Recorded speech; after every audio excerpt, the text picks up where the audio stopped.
Thanks so much for joining us, Senator. Appreciate it. Absolutely. So let's start with this new Donald Trump tape that came out on Friday, in which he exhibits a casual attitude towards sexual assault. Is Hillary Clinton going to bring it up at the debate Sunday night, and what's she going to say, if so? Well, I don't exactly know what she's going to say about it during the debate. I imagine some of the undecided voters who are part of this town hall forum will have questions about it, and I really think it's for Donald Trump to try to answer it and take responsibility.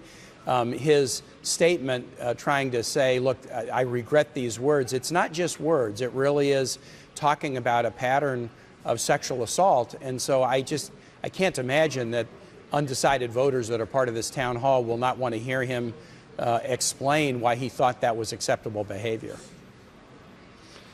A pattern of sexual assault is what you said, and that certainly sounds like what he's saying, but do you know of any evidence that he actually acted in that way? My understanding is that there are stories in some papers today with individuals basically saying that they were subject to exactly the treatment that he describes on the tape.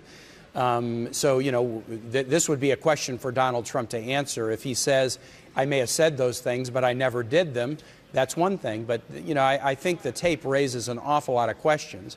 And if you take that tape as Donald is accurately describing his actions, then yeah, it is a pattern of assaultive behavior, and it's much more than words. And I think the issue, Jake, that it raises is not just a question for Donald Trump to address as he talks to the voters during the debate, but it's also something that candidates who stood with Donald Trump have to address. If you are a GOP office holder or candidate and you stood with Donald Trump, people ought to be asking you now, do you still think he's qualified to be president, and do you still support him? A number of people are withdrawing their support, but anybody who hasn't declared where they are on that question needs to be asked that question.